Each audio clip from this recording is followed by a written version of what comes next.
Êxodo capítulo 10.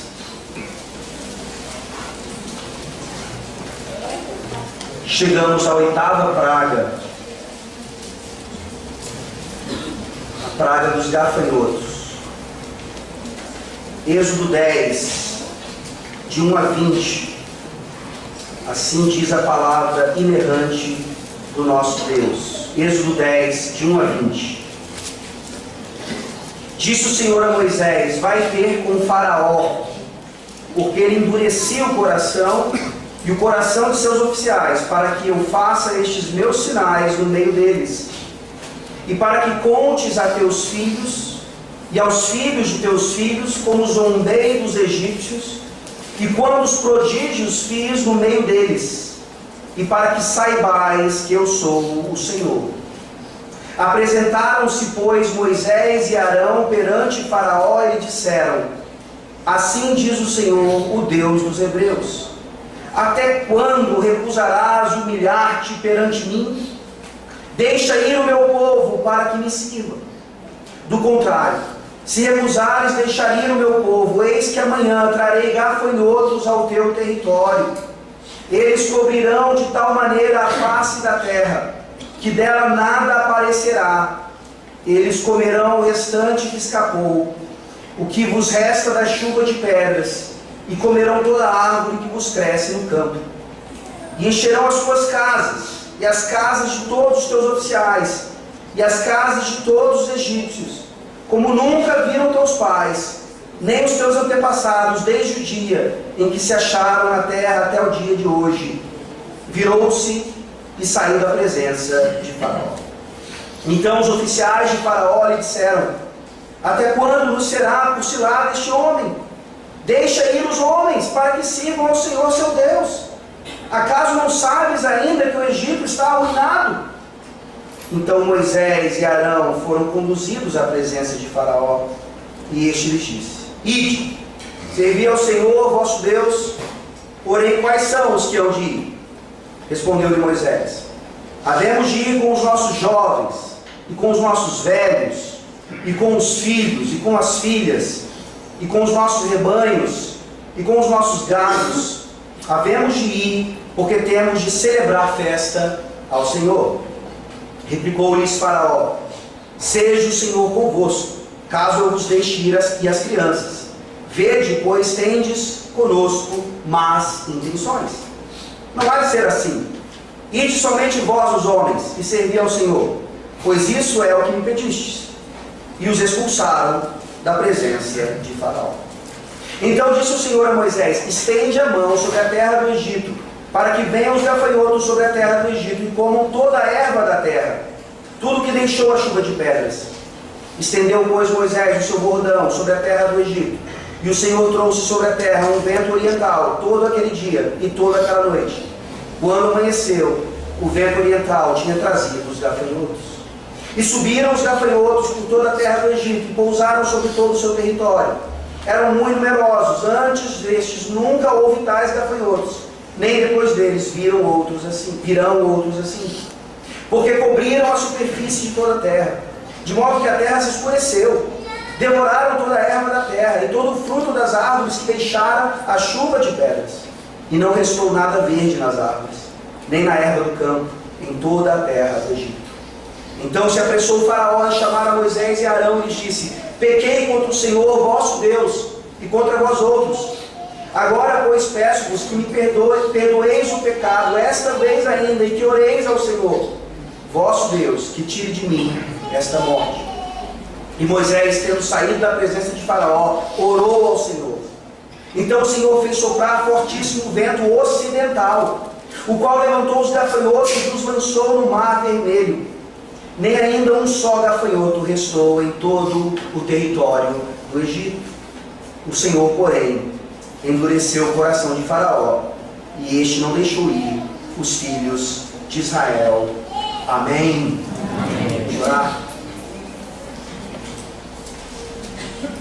Senhor Deus Altíssimo, Deus da maldição e Deus da bênção, nós te louvamos, Senhor, por essa série no livro do Êxodo, essa série em especial nas pragas, nas maldições do Egito, que o Senhor derramou ali, para o tratamento daquele povo, em especial para o livramento do teu povo, que somos nós. Ó Deus, quando lemos isso, nós vemos que essa é a nossa história. Nós não somos hebreus, nós não somos descendentes de Abraão pela carne e pelo sangue, mas essa é a nossa história, ó Deus. Nós devemos contar e cantar as tuas maravilhas, o teu grande poder. E é isso que fazemos hoje no culto ao Senhor, e queremos mais uma vez ouvir essa história. Conta-nos a velha história, a história antiga, que nunca caduca, mas que permanece para nós até a volta do Senhor Jesus Cristo, nos mostrando quem é que nos livra, quem é que nos liberta, inclusive de nós mesmos e dos nossos ídolos. Nessa manhã, que essa história bendita alimente mais uma vez o teu povo, e que nessa manhã essa história bendita traga salvação àqueles que ainda estão perdidos por causa de seus corações endurecidos. Tende misericórdia de nós, em nome de Jesus. Amém. Amém. Quem aqui não gosta de uma boa história? História não é algo apenas para criancinhas. Apesar que hoje, infelizmente, os recursos audiovisuais estão tirando um pouco daquela tradição maravilhosa que nunca deveria morrer, as histórias para crianças dormirem. Nós precisamos resgatar isso, principalmente no sentido de trazer à memória das nossas crianças e das nossas mesmas, a respeito daquilo que Deus faz em relação ao seu povo. Houve um momento na história da nossa língua que havia duas palavras distintas: história com H e história sem H, e começando com a letra E. Você sabe então que com o desenvolvimento da língua várias coisas vão mudando, e agora nós temos como uma regra a palavra história com H, representando as duas coisas. Mas o que é a história com H? A gente até usa isso às vezes para dizer que algo é verdadeiro. A história com H fala então a respeito desses fatos reais que nos ensinam, por exemplo, a não cometer os mesmos erros do passado, ou a nos gloriarmos naquilo que foi feito anteriormente de forma grandiosa. E a história sem H, começando com a letra E, representava exatamente algo que era contado como ficção, geralmente com alguma lição moral.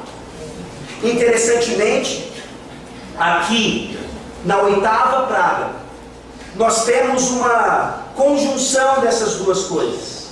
Aqui nós vemos tanto história com H, como aquilo que a história sem H sempre tentou produzir na vida dos seus ouvintes. Nós temos em todas as pragas, obviamente, em especial a oitava praga agora, essa realidade de uma história fabulosa, mas muito real. Uma história que parece mentira e que certamente tem uma lição moral, e que foi história com H mesmo. Sem dúvida alguma, todas as pragas, obviamente, incluindo essa, aconteceram num determinado momento na história do Egito. E isso está registrado nos seus hieroglifos, em sua cultura, e até mesmo aqueles que nem sequer se importam com Deus sabem que houve as chamadas 10 pragas do Egito. Mas nós vivemos em tempos pós-modernos, e nesses tempos essas coisas acabam se misturando de forma um pouco mais evidente. Em tempos pós-modernos, alguém pode contar uma história real com fatos fictícios, e isso é bem recebido. É uma forma criativa de contar a história. E o telespectador ou o espectador fica se perguntando: aconteceu ou não aconteceu? De fato, aquele personagem fez parte da história, mas será que ele se casou com aquela mulher? Aqui nós temos uma história nada pós-moderna. Não há qualquer fake news na história do Êxodo contada pelas Escrituras. Hoje, qualquer coisa que você coloca a respeito de Donald Trump no Instagram vai parecer verdadeiro, mesmo que seja a pior mentira do mundo. Ele faz com que essas coisas pareçam verdadeiras, infelizmente. E nessa época, então, de fake news e de pós-modernidade que tenta dar uma nova pitada fictícia à história verdadeira, nós ouvimos a respeito de uma história que precisava ser contada de geração em geração. História com H maiúsculo. A 8ª praga, obviamente, vem após a 7ª praga. Nós percebemos que com a chuva de granizos, com a chuva de pedras, a destruição do Egito foi quase completa, mas pela misericórdia do Senhor, Ele ainda quer demonstrar o seu poder. Ainda havia vegetação, ainda havia algum tipo de manutenção para sustento, mas agora parece que com a 8ª praga, isso realmente vai chegar ao fim. A 7ª praga, ela mostrou para nós exatamente essa relação da soberania de Deus, na sua ira e na sua misericórdia. Parece que só a ira do Senhor continua aqui, por meio desses gafanhotos monstruosos. Mas nós veremos que não. A ira do Senhor é sempre acompanhada da sua misericórdia. Nós aprendemos assim, então, a partir da 8ª praga. A história dos gafanhotos no Egito é tão fabulosa quanto real e precisa ser contada de geração em geração para demonstrar o poder da salvação de Yahvé. A história dos gafanhotos no Egito é tão fabulosa quanto real e precisa ser contada de geração em geração para demonstrar o poder da salvação de Yahvé.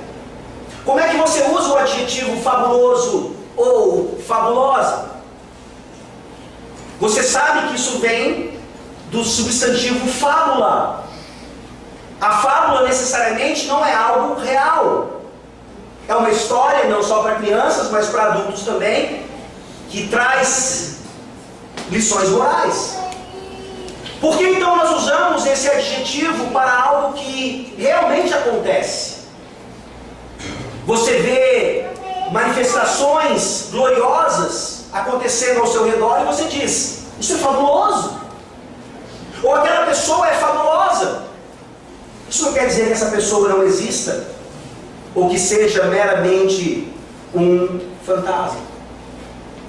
Nós veremos então essa história bem real e ao mesmo tempo fabulosa, não indicando em nada a possibilidade de qualquer ficção. A primeira coisa que nós veremos então nesses versículos é que essa história, ela é de geração em geração, ou deve ser contada de geração em geração. Nós temos isso dos versículos 1 a 6. Nós não leremos todos os versículos mais uma vez, devido à questão do tempo, mas acompanhe aí o versículo 1 nos dando mais uma vez o início dessa história fabulosa. Vai ter com o faraó, porque ele endureceu o coração e o coração de seus oficiais, para que eu faça estes meus sinais no meio deles.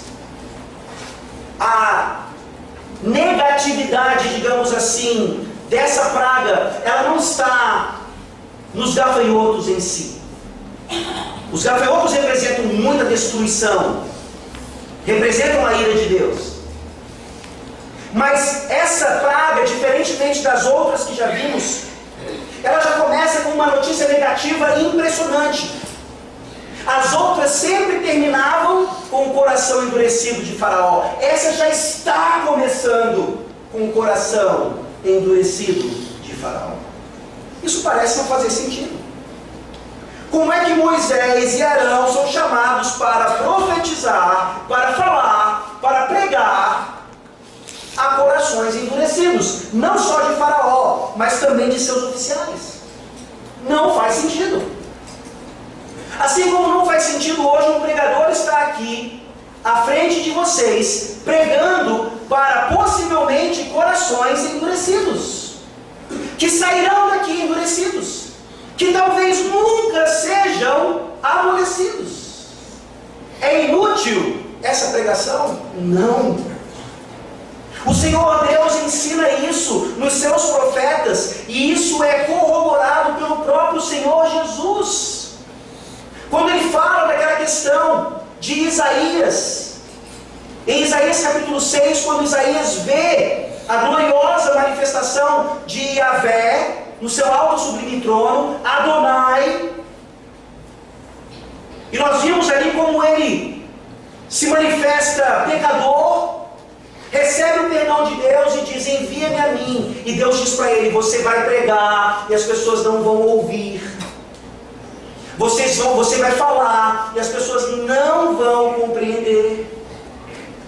Você vai pregar, mas vai ser para juízo. Você consegue entender isso diante de uma manifestação de um Deus todo amoroso? Não é uma dificuldade que nós temos hoje no evangelicalismo moderno, contemporâneo, pós-moderno, melhor dizendo, de que isso não é compatível com o amor de Deus? Um pregador pregar e pregar e pregar, e a igreja não crescer, não crescer, não crescer. Você consegue ver igrejas verdadeiramente reformadas e bíblicas, tratando do evangelho como ele deve ser tratado, e Deus não dando o acréscimo que nós humanamente esperamos? Isso acontece em muitos lugares do mundo. Sim, nós não precisamos entender que necessariamente uma igreja pequena é símbolo de uma pregação verdadeira. Mas nós precisamos entender que muitas vezes, mesmo dentro da nossa denominação, números falam mais alto. E isso significa que não importa como cheguemos aos números, qualquer um pode pregar a palavra de Deus desde que os números venham. O acréscimo está acontecendo. Como isso pode estar errado? Ou um conselho, obviamente, começa a tratar com o seu ministro a partir de uma mudança, talvez, na forma de pregação, porque afinal de contas a igreja não está crescendo. Pastor, talvez o senhor esteja sendo muito duro. Talvez o senhor precise estudar um pouco mais. Que tal um mestrado, que tal um doutorado? O seu mandato está acabando. Cuidado. Nós olhamos para as Escrituras e nós percebemos que é muito possível que o Deus Todo-Soberano, Ele use pregadores como Jeremias, que pregaram e pregaram e pregaram durante décadas, e mesmo assim, o povo de Deus foi para o cativeiro, porque não deu ouvidos ao seu Senhor. Vejam como a praga já começa então de forma bem dura, não só em relação ao coração de Faraó em si, mas em relação a essa realidade de que um Deus cheio de misericórdia, Ele pode e deve e vai julgar aqueles que não se arrependem. E esse é o propósito claro aqui de todas as pragas, em especial essa. Vejam o versículo 2, que propósito maravilhoso. Haverá endurecimento, os sinais serão feitos para que contes a teus filhos e aos filhos de teus filhos como zombei dos egípcios e quantos prodígios fiz no meio deles, e para que saibais que eu sou o Senhor. Criancinhas, filhas da aliança, batizadas na mais tenra idade. A Helena, que está ali na sala de treinamento, que foi batizada há pouco tempo, Essa história é para vocês primordialmente. Não é para vocês dormirem. Quem é que dorme com gafanhotos? É para vocês ficarem bem acordados, sabendo quem é o Deus de vocês, quem é o Deus da aliança, quem é o Deus do pacto.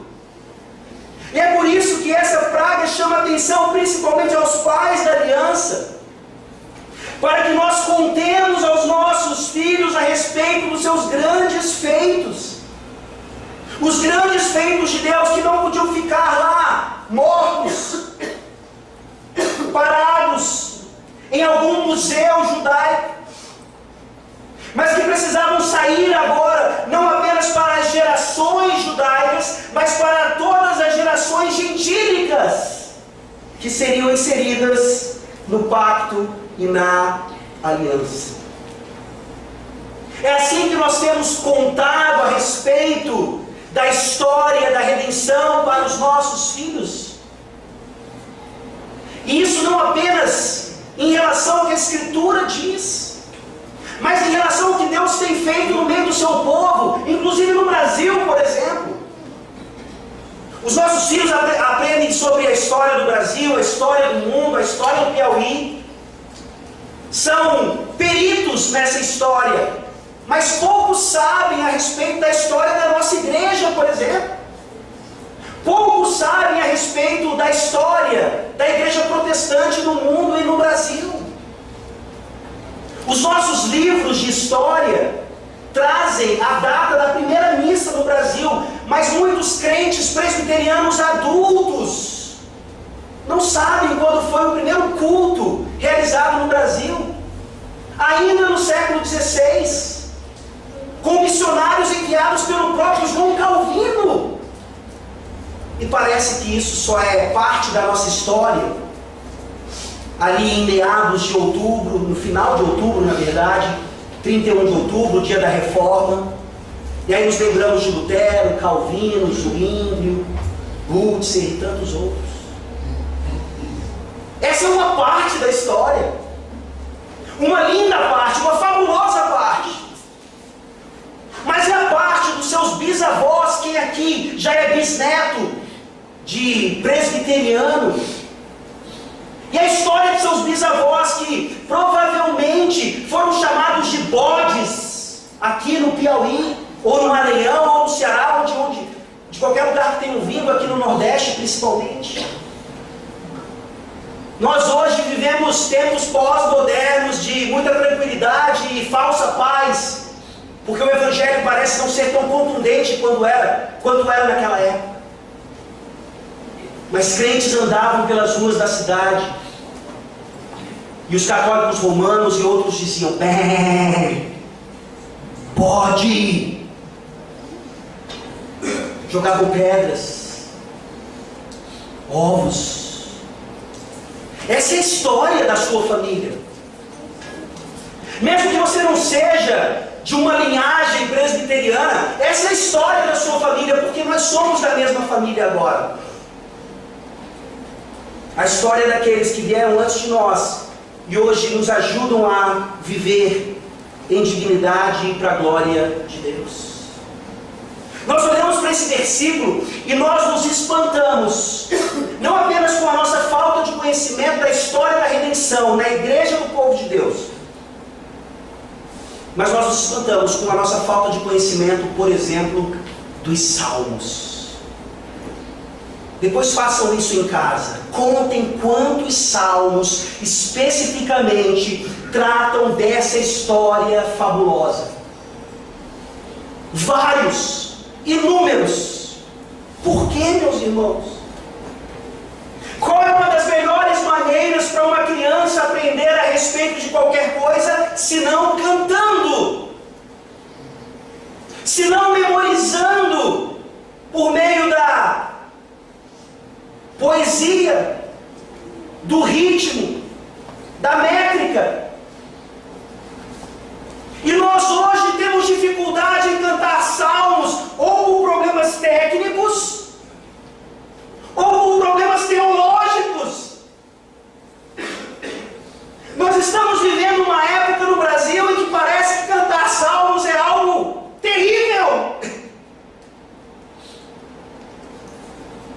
verdade, esses deveriam ser não apenas os melhores marcos da história do povo de Deus, mas sem dúvida alguma, a melhor maneira de nós cantarmos a respeito da salvação que vem de Yahvé. Quando você canta um salmo, como esse que, se Deus quiser, cantaremos hoje à noite, o Salmo 61, por isso a liturgia foi baseada nele. Quando você canta um salmo, você está cantando a música que o povo em Israel cantou na época do Egito, na época pós-Egito, em todo o tempo.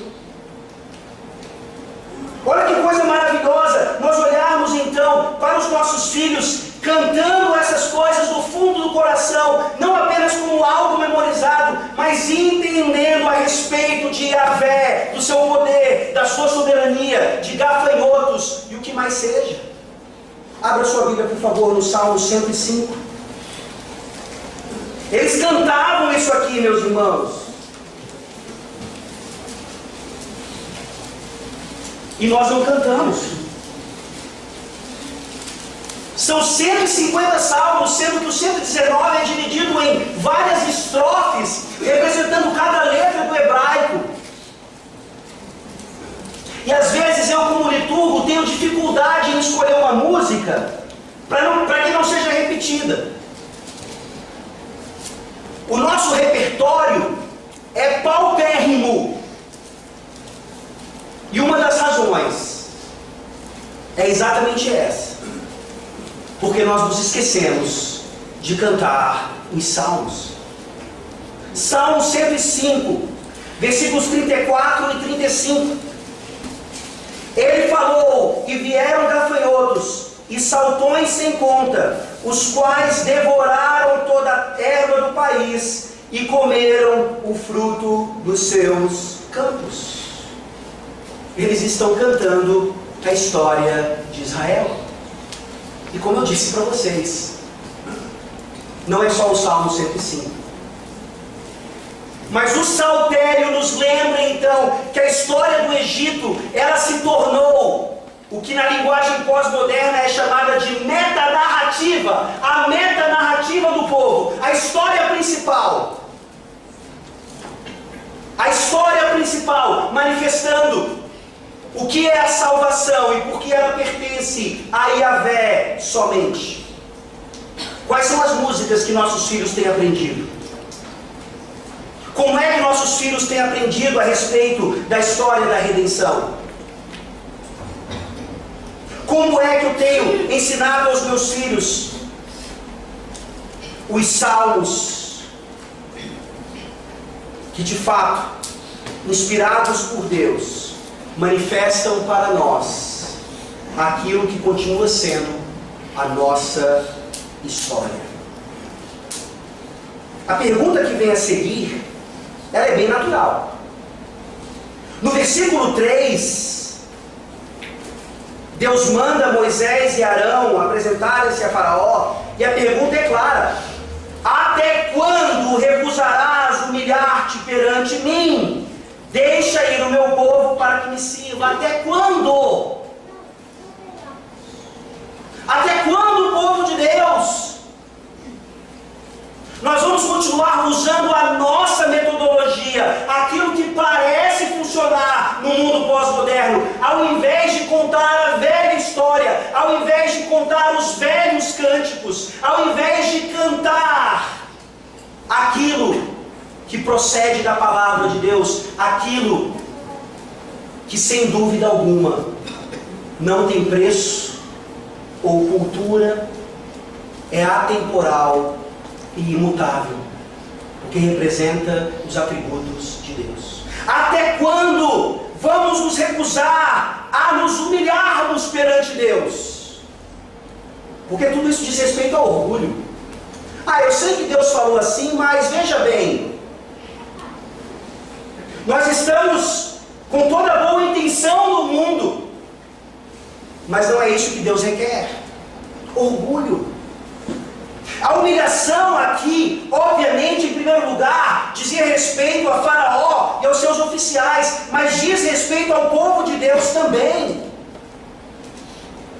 que insiste em não fazer de acordo com o que a palavra de Deus ensina. Até quando? Deus pergunta. E os próximos versículos, até o 6, mostram exatamente a realidade daquela história e o quanto ela continuava chamando ao arrependimento. Aqui Deus promete que vai trazer gafanhotos como nunca antes, e Moisés e Arão saem da presença de Faraó. Ora, já é a 8ª praga. Parece bem lógico que eu vou dar ouvidos a esse tal de Yahvé. Ele diz que uma coisa vai acontecer e ela acontece. Não é possível que na 8ª vez isso não vá acontecer. Na 7ª praga nós vemos pessoas dando ouvidos a Yahvé, pelo menos no que diz respeito a salvar a sua própria pele e não necessariamente a sua alma. Isso vai acontecer aqui também. Isso vai acontecer porque a mesma pergunta que Yahvé faz, até quando? Ironicamente, ela é repetida pelos oficiais de Faraó a partir do versículo 7. Esse é o nosso segundo ponto. A história não é apenas contada de geração em geração, mas ela é bem real. Olha o versículo 7.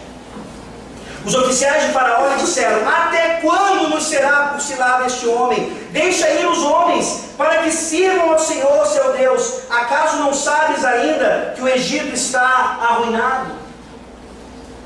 Lembrem-se, Deus disse que o coração dos oficiais também estava endurecido. Isso aqui não é uma manifestação de fé verdadeira. Eles não estão temendo a Deus com o temor que lhe é devido, eles estão temendo as pedras, eles estão temendo os gafanhotos, eles estão temendo as consequências do pecado, mas não a Deus. Essa é a grande pergunta que você deve se fazer hoje. A quem você está temendo do cristianismo? Crianças, vocês vêm ao culto com medo da correção de seus pais, ou vocês vêm ao culto para manifestar o temor a esse Deus maravilhoso, em cujas mãos suas vidas estão? É muito fácil sermos cristãos com medo das consequências da lei de Deus, mas é muito difícil sermos cristãos com temor a Deus e amando essa mesma lei. Essa é uma diferença crucial, cabal. E aqui os oficiais manifestam isso, tratando meramente de forma horizontal, mesmo que o nome de Deus seja mencionado. Eles estão preocupados em se livrar de Moisés, em se livrar de Arão, em se livrar do povo, mas não em se dedicar a Deus. Eles estão preocupados com o Egito e com suas vidas, e não com o seu destino eterno. Qual é a sua posição hoje? A história é bem real, não apenas para você sentir o drama de um destino no inferno, mas é para você se livrar desse drama, para você realmente buscar o temor do Senhor. Os oficiais parecem confrontar Faraó aqui. Libera o povo. Libera o que eles querem fazer. Eles sabem que a história é real, mas a atitude deles não corresponde aos fatos. Era para eles quererem sair com o povo. Era para eles dizerem: Moisés e Arão, o que nós precisamos fazer para sermos salvos? Mas não é isso que acontece. Faraó na presença deles, parece liberá-los. Ide, servi ao Senhor, versículo 8. Porém, quais são os que hão de ir? Vão, peraí, mas nem todos. Quais são os planos? E a resposta de Moisés é fantástica. Versículo 9: havemos de ir com os nossos jovens, e com os nossos velhos, e com os filhos e com as filhas, e com os nossos rebanhos, e com os nossos gados, havemos de ir, porque temos de celebrar festa ao Senhor. Mais uma vez o contexto de festa. Mais uma vez uma ideia de celebração. Mais uma vez a ideia de corporatividade do culto a Deus. Quem é que vai? Só os homens? Vocês são os representantes, vão. E ele diz: não, todos, velho, criança, jovem, maduro, mulher, homem, todos vão. Todos estão na casa de Deus. O bebezinho que chora e distrai a atenção do povo que quer ali ficar compenetrado no sermão. O mais velho que tem que entrar numa cadeira de rodas e atrapalha os mais novos a passarem, porque todos no culto. Não tem culto infantil, não tem culto para jovem, para adolescente, para idoso. É o culto do povo de Deus, é a festa do povo de Deus. Do mais bebezinho até aquele que está chegando a 100 anos de idade. Todos vão. É por isso que a partir de hoje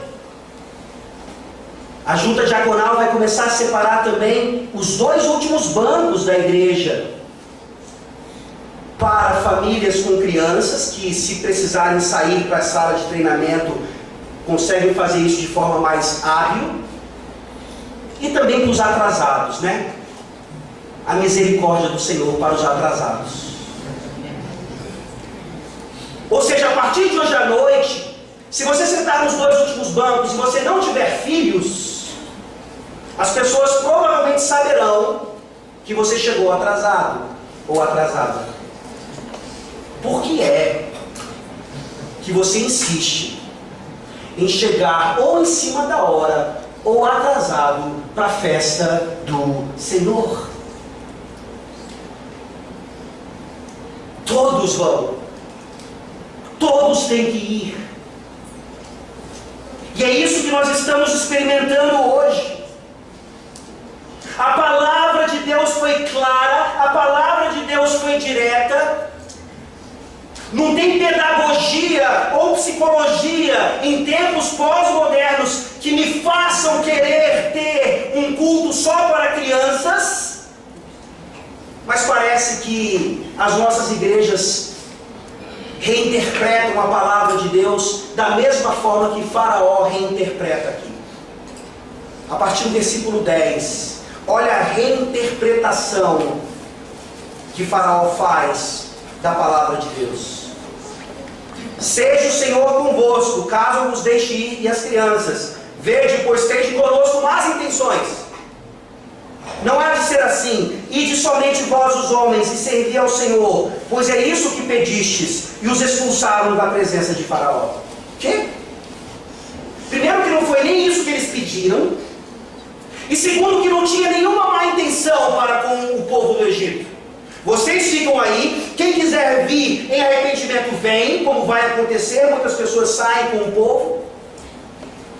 Mas Faraó, por causa do pecado, reinterpreta as Escrituras, reinterpreta a palavra de Moisés e de Arão. Vocês têm más intenções, vocês pediram para ir só com os homens, vão só os homens. É exatamente isso que nós fazemos hoje, principalmente em relação a culto.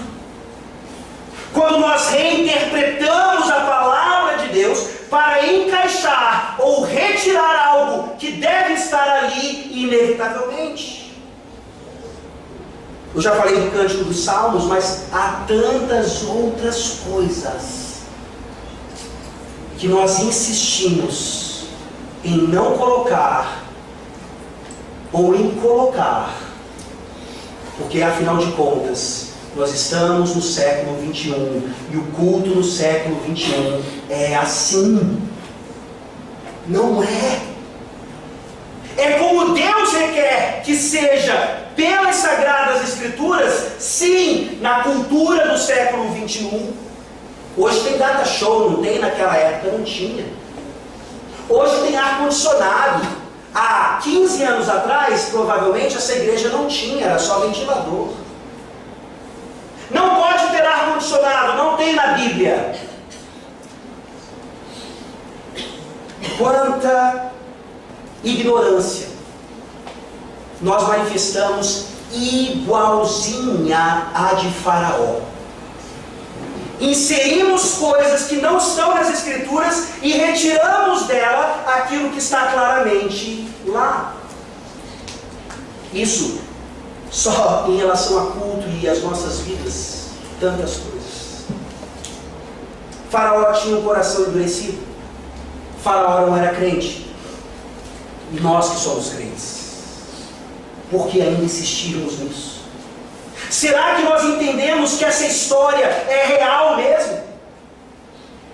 Ou ainda temos alguma simpatia com uma suposta história que era um mito, uma fábula, ensinando como foi a história real? Vocês sabem quantos crentes hoje, presbiterianos, incluindo ministros da palavra, dizem que Gênesis 1, 2 e 3 não aconteceu literalmente? Não foi uma história com H maiúsculo, foi uma história começando com S, com E e bem minúsculo.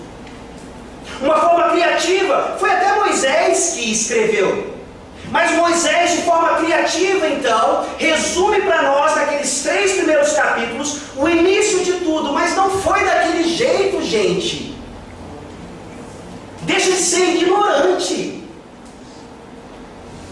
Como é que Deus vai criar todo o universo em 6 dias? Não dá. Cada dia são milhões de anos. Como é que Adão vai dar nome a todos os animais em um dia e ainda por cima se casar? Não dá. São milhões de anos. Como é que uma serpente fala? Isso é a característica da fábula. Animais falando, animais agindo. É claro que é uma fábula. Aqui os gafanhotos não falam, mas eles devastam. E essa história é fabulosa, apesar de não ser uma fábula. A história é contada de geração em geração. A história é muito real. E isso não tira dela a sua característica de ser fabulosa. Esse é o nosso terceiro ponto, versículos 12 a 15. Aqui nós vemos então exatamente acontecendo o que Deus dissera. Os gafanhotos vêm, vão comer tudo o que restou da chuva de pedras. Aconteceu. E nós não precisaríamos ficar surpresos. Abra sua Bíblia, por favor, em Deuteronômio 28, versículo 42. Deuteronômio 28.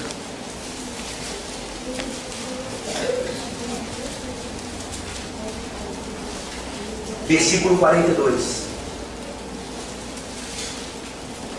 Olha como a história dos gafanhotos ela está por toda a Bíblia, na verdade. Aqui é o contexto de maldição, caso o povo de Deus desobedecesse ao entrar na terra prometida.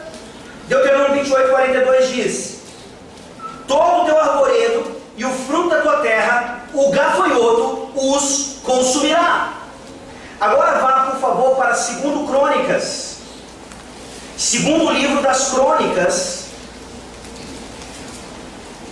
capítulo 6.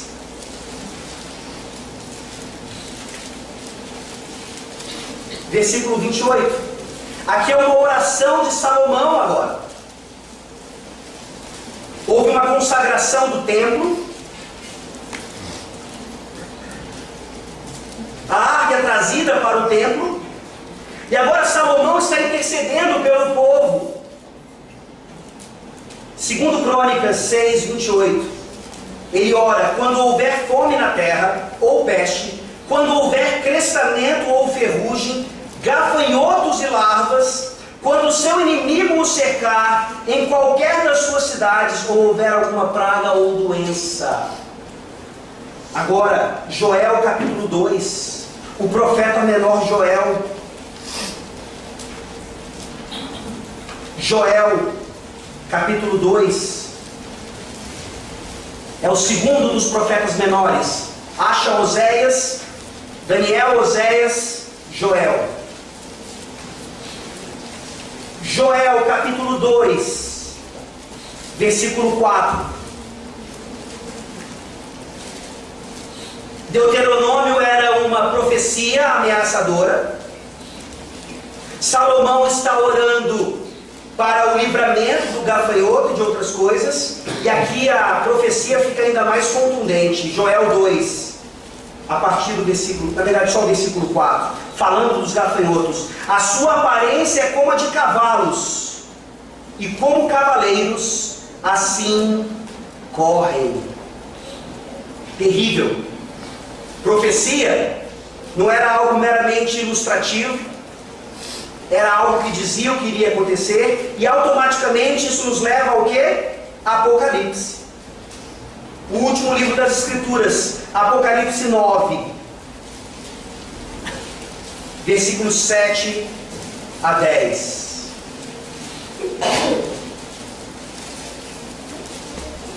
Apocalipse 9, de 7 a 10. O aspecto dos gafanhotos era semelhante a cavalos preparados para a peleja. Na sua cabeça havia como que coroas parecendo de ouro, e o seu rosto era como o rosto de homem. Tinham também cabelos como cabelos de mulher, os seus dentes como dentes de leão, tinham couraças como couraças de ferro. O barulho que as suas asas faziam era como o barulho de carros e muitos cavalos quando correm à peleja. Tinham ainda cauda como escorpiões e ferrão. Na cauda tinham poder para causar dano aos homens por 5 meses. Quem é que não tem medo disso aqui? É por isso que eu acho que nós não lemos Apocalipse para os nossos filhos, porque eles vão ficar com medo dessa imagem profética terrível de gafanhotos com rostos humanos, dentes como leões. Linguagem profética, simbólica sem dúvida alguma, mas que nos mostram então simplesmente como a temática de gafanhotos está por toda a Escritura, e por mais que você nunca tenha experimentado uma nuvem de gafanhotos se aproximando e devastando a sua lavoura, devastando a sua plantação, você já ouviu falar disso. Você acredita em gafanhotos capazes de fazer isso? Você acredita que eles, como Provérbios 30 nos diz, mesmo não tendo rei, eles andam em bandos, atingem velocidades absurdas, comem e muito tudo que estiver pela frente, são devastadores e são usados por Deus para punir inimigos, como também o seu próprio povo, quando a desobediência reina. Gafanhotos são mandados pelo próprio Deus. E aí mais uma vez nós perguntamos, será que não foi apenas mais um ataque natural de gafanhotos famintos? Eles já tinham estado no Egito antes. O relato mostra. Agora vai ser como nunca foi antes e como nunca será depois. Vai ser um marco. Essa nuvem de gafanhotos vai entrar para a história do Egito, mesmo que constantemente aquele povo estivesse ali experimentando nuvens de gafanhotos. Você pode ver hoje ainda. Os lugares onde isso mais acontece é na África, são na África e na Ásia. Nuvens de gafanhotos parecem coisas normais. Cientistas explicam que das 400 espécies de gafanhotos conhecidas, cerca de 50 apenas são nômades e só 10 mais ou menos causam prejuízo às plantações. Embora o bicho não cause doenças, o prejuízo econômico de uma nuvem de gafanhotos pode ser enorme. Não foi, gente, uma coincidência. Não foi mais uma nuvem. Foi uma praga de Yahvé. A mão do Senhor, o dedo de Deus, mais uma vez aqui, atacando 2 deuses do Egito. Ele já destruiu vários, e agora mais 2. Sebeque, o deus inseto, aquele que livrava as lavouras das nuvens de gafanhotos. Eles oravam a Sebeque, e Sebeque mandava os gafanhotos embora. Eles oravam a Sebeque, e Sebeque não deixava os gafanhotos chegarem. E oravam também a Shu, o deus do ar. Sebeque e Shu caem por terra agora. Porque por mais que eles orassem, por mais que eles fizessem reza braba, por mais que eles fizessem algum trabalho, por mais que eles fizessem alguma coisa, nada adiantaria diante dessa nuvem de gafanhotos. Porque, mais uma vez, a ciência insiste. Aqueles gafanhotos invadiram o Egito simplesmente porque ficaram perturbados com as alterações climáticas. Eles têm uma lógica. Eles colocam tudo na conta de um vulcão. Houve erupção, mudança climática, todas as outras pragas estão acontecendo e agora, obviamente, gafanhotos perturbados com isso vão invadir o Egito. Mas a mesma ciência diz que todas as nuvens, todas, não é a maioria, todas as nuvens de gafanhoto que chegavam ao Egito, chegavam pelo sul. Vinham do continente africano atingindo o norte africano onde estava o Egito. E de onde vêm esses agora? Olha mais uma vez, versículo 13. Estendeu, pois, Moisés o seu bordão sobre a terra do Egito, e o Senhor trouxe sobre a terra um vento oriental, todo aquele dia e toda aquela noite. Quando amanheceu, o vento oriental tinha trazido os gafanhotos. Um dia inteiro, todo dia, toda noite, 24 horas. O vento que nós queremos em Teresina, sem os gafanhotos, estava ali. O dia inteiro, a noite inteira. Isso obviamente já teria chamado a atenção daqueles egípcios. Quando eles acordam, na manhã seguinte, a nuvem de gafanhotos, como nunca fora vista antes, estava ali. Não vieram do sul, como a ciência explica. Vieram da mão de Deus, impelidos por um vento que o próprio Senhor Deus trouxe.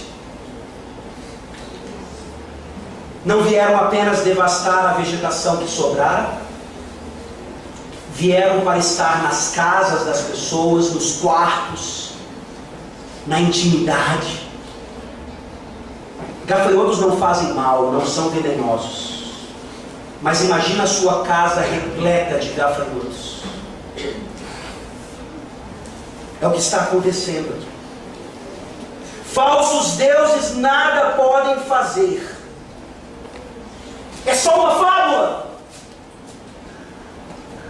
É só uma história para criancinhas ficarem com medo disso ou daquilo. Não! Ela é fabulosa. Qualquer nuvem de gafanhoto em qualquer lugar do mundo, ainda hoje, ela é fabulosa. o sol escurece. Não há fábula alguma nisso. O Senhor Deus fez com que aquilo acontecesse. E isso nos traz então ao nosso último ponto. A história se repete. Ela é contada de geração em geração. Ela é muito real e não deixa de ser fabulosa. E ela se repete. Cada praga é Deus destruindo um Deus. O Deus Yahvé destruindo um falso Deus. E chamando ao arrependimento. Chamando ao arrependimento. Nessa manhã eu pergunto a você: até quando? Até quando? Até quando você ainda vai fugir de Deus? Até quando? Você vai ter a mesma reação que Faraó tem nos últimos versículos de 16 a 20. A história se repete. Então se apressou o Faraó em chamar a Moisés e Arão e lhes disse: pequei contra o Senhor vosso Deus e contra vós outros. Agora, pois, peço-vos que me perdoeis o pecado esta vez ainda, e que oreis ao Senhor vosso Deus, que tire de mim esta morte. O tema do falso arrependimento já aconteceu na 7ª praga, e aqui ele é repetido, assim como na sua vida. Você pede perdão na oração de contrição e você se esquece disso logo depois. Você nem entende na verdade o que é a oração de contrição. Você pede perdão para simplesmente se livrar das consequências daquele pecado, mas você não pede perdão porque você feriu a santidade de Deus. Faraó queria se livrar dos gafanhotos. E ele vira quase crente para poder fazer isso. Faraó, seja membro de uma igreja evangélica, ok? Onde é que eu assino? Onde é que eu faço a minha profissão de fé? É assim a sua profissão de fé? É assim o seu arrependimento? Maravilhosamente, apesar de saber, ou mesmo sabendo que era um falso arrependimento, o que é que Yahvé faz? E aqui um contraste fantástico, para a gente aprender a ler as Escrituras, principalmente do Velho Testamento. De onde vieram os insetos? Do leste. Vento oriental. E agora qual é o vento que sopra para levá-los? Não é uma mera questão de direcionamento, é um vento ocidental que sopra. Versículo 19: fez soprar fortíssimo vento ocidental, e todos os gafanhotos, todos, eram muitos, muitíssimos, milhões e milhões, talvez bilhões, com o vento ocidental foram lançados no Mar Vermelho. Fábula, não é possível. Não é possível que isso aconteceu. Como é que nós lemos as Escrituras do Velho Testamento em vários lugares? Desde a queda de Adão e Eva no Éden e a expulsão deles do Éden.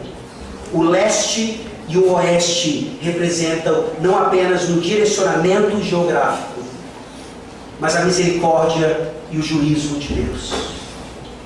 Todas as vezes que você perceber uma linguagem oriental, ou do leste, ou para o leste, você vai entender uma questão de juízo. Foi para lá que Adão e Eva caminharam, deixando o Éden para o oeste deles. Eles estavam sendo banidos. Mas o Senhor Deus vem do oeste.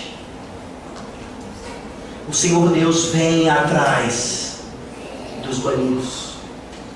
Ele livra a terra dos gafanhotos. E Ele salva aqueles que lhe pertencem. Faraó se livrou dos gafanhotos. Os oficiais se livraram dos gafanhotos. Mas tragicamente o versículo 20 termina com a história se repetindo. O Senhor, porém, endureceu o coração de Faraó e este não deixou ir os filhos de Israel. Eu lhe pergunto nessa manhã, até quando? Até quando você vai entrar nessa igreja, ou em qualquer outra, ouvir o Evangelho e continuar nos seus maus caminhos? Até quando? Você vai se fingir de crente? Até quando? Você vai continuar numa prática de pecado, escondida, sabendo que isso não agrada a Deus? Até quando? E essa história é contada de geração em geração para os nossos filhinhos, para que eles o mais cedo possível, o mais rápido possível, digam para nós: pai, mãe, eu já recebi o batismo, quando é que eu vou participar do outro sacramento? Quando é que eu vou poder tomar do pão e do vinho junto com vocês e com os meus outros irmãos? Porque eu aprendi dos salmos e de toda a escritura, e eu tenho cantado isso, e vocês têm me ensinado isso, que eu pertenço a Yahvé. É por isso que eu estou no culto a Deus. É por isso que eu vivo como um santo e não como um ímpio. Até quando nós vamos viver como se o Êxodo fosse uma fábula? O dilúvio, a criação, mas principalmente o Evangelho. Essa é a história das histórias.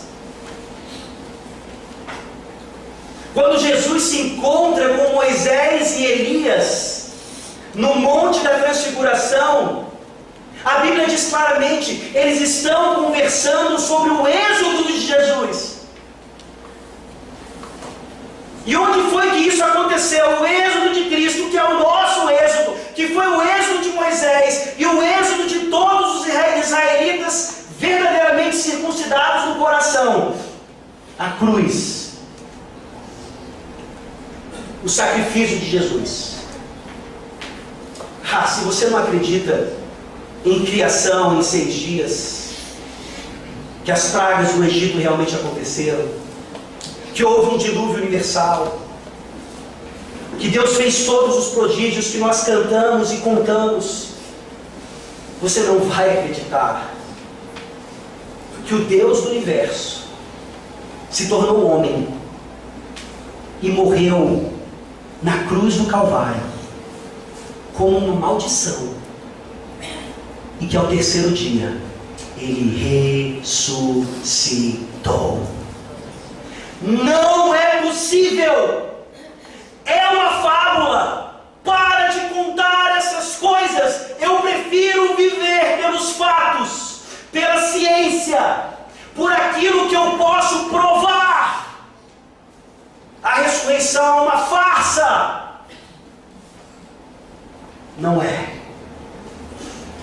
Ela é mais real do que qualquer coisa que você possa realmente colocar as suas mãos, ver com os seus olhos, ouvir com os seus ouvidos e sentir com o seu coração. Tudo que eu posso fazer nessa manhã é perguntar para você: até quando você vai continuar não acreditando nessa história com letra, com H maiúsculo? Creia hoje na morte, na ressurreição do nosso Senhor Jesus Cristo. É uma história fabulosa que pode salvar a sua vida. Vamos orar.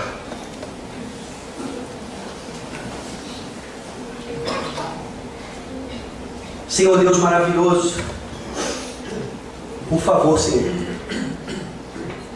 nos ajuda a resgatar a maravilhosa prática de contar histórias. Os nossos filhos não sabem o que significa isso, os filhos dessa geração. Mas muitos aqui sabem o que é sentar no colo do avô e da avó e ouvir histórias. Muitos aqui têm o privilégio ainda de serem colocados para dormir ouvindo histórias. Muitos aqui têm o privilégio de serem colocados para dormir, cantando salmos. Como nós estamos distantes disso, ó Deus. Talvez precisemos de uma nuvem de gafanhotos para nos fazer acordar. Mas obrigado, porque mais do que isso, nós temos a cruz de Cristo, para ao mesmo tempo nos fazer temer e nos dar toda a esperança que nós precisamos, de que essa história contada e cantada nos salmos e de outras formas não apenas nos ajudam a memorizar e lembrar, mas nos ajudam a viver somente pela Tua graça. Tende misericórdia de nós e dos nossos filhos e dos filhos deles, até a volta do Senhor. Em nome de Jesus. Amém.